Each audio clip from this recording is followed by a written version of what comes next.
अस्सलाम वालेकुम व्यूअर्स, शुक्रिल्लाह के नाम से जो बहुत ही मेहरबान नहायत रहम वाला है। मैं हूं किरण और आप देख रहे हैं मेरा यूट्यूब चैनल। तो आज मैं आपसे शेयर करूंगी काली मसूर की रेसिपी। तो चलिए बनाना स्टार्ट करते हैं, वीडियो के एंड तक ज़रूर देखिएगा। तो सबसे पहले यहाँ पर मैंने ले लिया है एक पैन, जिसमें हम ऐड कर देंगे ऑयल। ऑयल मैंने यहाँ पर लिया है हाफ कप, इसको ऐड कर देंगे। कढ़ाई मेरी ऑलरेडी गर्म है, इसलिए ऑयल डालते साथ ही आप देख सकते हैं कि गर्म हो गया। ठंडा ऑयल आपने ठंडे ऑयल में आपने प्याज को ऐड नहीं करना। यहाँ पर मैंने एक बड़े साइज का प्याज लेकर उसका पेस्ट बना लिया था, ये ऐड कर देंगे। पेस्ट बनाने से क्या होगा कि जब हम इसको मसूर की दाल में ऐड करेंगे तो अक्सर क्या होता है कि हमने प्याज वगैरह ऐड करते हैं तो वो अलग से ही दाल में नज़र आ रहा होता है। इसलिए मैंने यहाँ पर पेस्ट बना लिया एक दफ़ा, आप भी इस तरीके से ज़रूर बना कर देखिएगा। तो यहाँ पर आपने इसको ब्राउन कर लेना है। पेस्ट बना ले, इसका ये मतलब नहीं कि अब हम इसको फ्राई नहीं करेंगे, हम इसको फ्राई करेंगे, इसके पानी को ड्राई भी करेंगे और इसका कच्चापन भी खत्म करेंगे। अगर हम डायरेक्टली ऐसे ही मसाले ऐड कर देंगे तो जो प्याज की स्मेल है ना वो खत्म नहीं होगी, उसका कच्चापन खत्म नहीं होगा। इसलिए आपने इसकी अच्छे से पहले भुनाई कर लेनी है।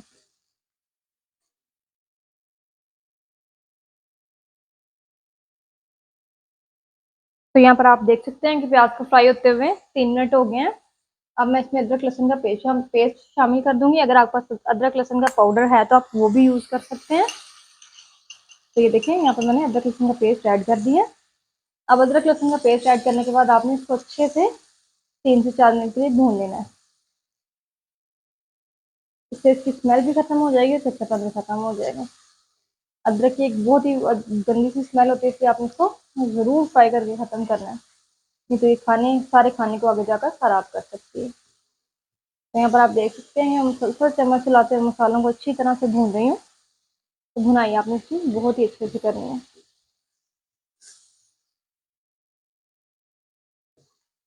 तो यहाँ पर आप देख सकते हैं कि जो हमारी ग्रेवी है कितनी स्मूथ स्मूथ सी ग्रेवी बनकर तैयार हो रही है। तो यहाँ पर इसी तरीके से आपने इसकी भुनाई कर लेनी है। तो यहाँ पर जब तक ऑयल ऊपर नहीं आ जाता आपने इसको अच्छे से भून लेना है। तो देखिए यहाँ पर मसालों की काफ़ी अच्छे से भुनाई हो गई है। अब मैं इसमें थोड़ा सा पानी ऐड कर दूंगी, ताकि जब हम इसमें स्पाइसेस ऐड करें तो जो मसाले हैं ना वो नीचे ना लगे। तो यहाँ पर मैंने इसमें थोड़ा सा 2 से 3 टेबल स्पून पानी ऐड कर दिया और साथ ही मैं इसमें अब क्या करूँगी स्पाइसेस ऐड कर दूंगी। सबसे पहले मैं यहाँ पर ऐड करूँगी 1.5 टीस्पून नमक, 1 टीस्पून लाल मिर्च का पाउडर, हाफ टी स्पून हल्दी और 1 टेबल स्पून यहाँ पर मैं ऐड कर लूँगी कुछ धनिया पाउडर, ये घर का पिसा हुआ है। इसकी खुशबू और फ्लेवर बहुत ही अच्छा होता है, जो बाजार का होता है ना वो आप इस्तेमाल ना किया करें, वो सारे खाने को ख़राब करेगा, क्योंकि उसकी खुशबू वगैरह नहीं होती, इस वजह से खाने में से खुशबू वगैरह नहीं आती। एक दफ़ा आप घर पर पीस कर यूज़ करके देखिएगा कि आपके खाने में से कितनी ज़बरदस्त किस्म की खुशबू आएगी। तो यहाँ पर अब हम इसमें और कोई भी मसाला ऐड नहीं करेंगे, इसी की हम अच्छे से भुनाई करेंगे। तो यहाँ पर मसालों को आपने अच्छे से भून लेना है। इससे क्या होगा, जो आपका खाना है ना उसमें बहुत ही अच्छा टेस्ट आएगा।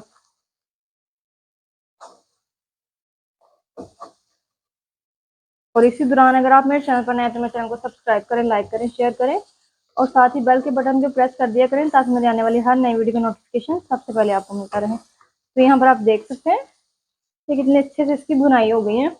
अब हम इसमें मसूर ऐड कर देंगे।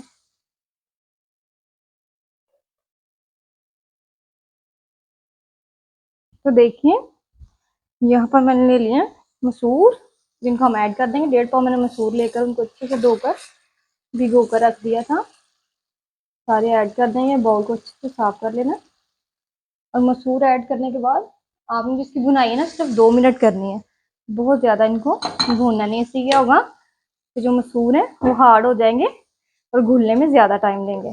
कोई भी दाल आप बना रहे हो तो आपने उसको 3 मिनट से ज़्यादा नहीं उसकी भुनाई करनी, इससे जो है सारी दाल हार्ड हो जाती है। तो यहाँ पर आपने इसको 2 से 3 मिनट इसी तरह से चम्मच चलाते हुए भून लेना।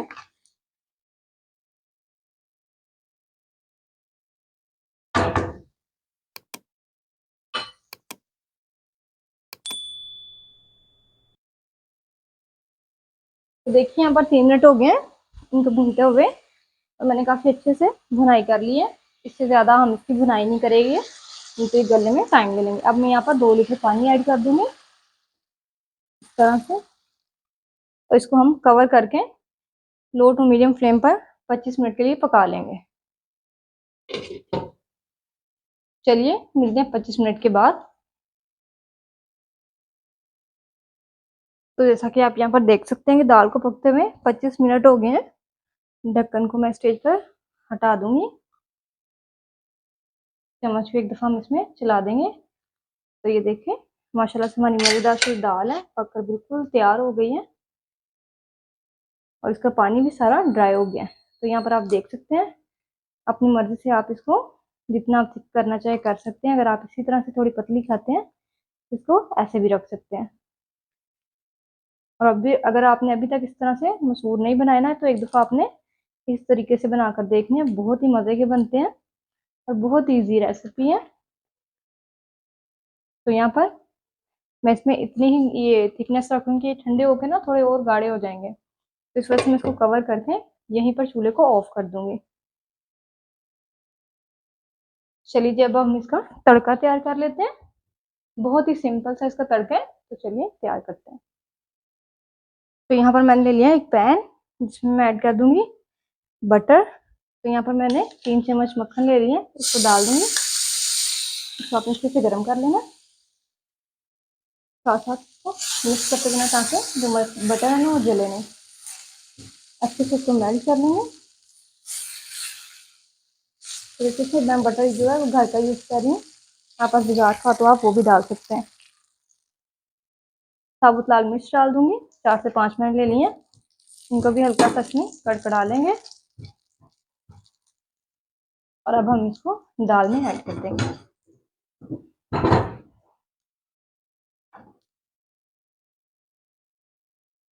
इस तरीके से दाल यहाँ पर आप देख सकते हैं कि फुल गर्म है। अब हम इसमें जो मैंने तड़का बनाया था ना वो ऐड कर देंगे, मिक्स कर लेंगे।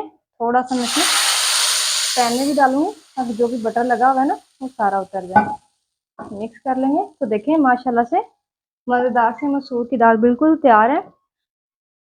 आप लोग भी ज़रूर ट्राई कीजिएगा, कमेंट्स में बताइएगा कि आपको मेरी रेसिपी कैसी लगी। और अगर आपने अभी तक मेरे चैनल को सब्सक्राइब नहीं किया तो प्लीज़ मेरे चैनल को सब्सक्राइब करें, लाइक करें, शेयर करें। दोबारा मिलेंगे एक नई और मज़ेदार सी रेसिपी के साथ। मुझे दीजिए इजाज़त। अल्लाह हाफिज़।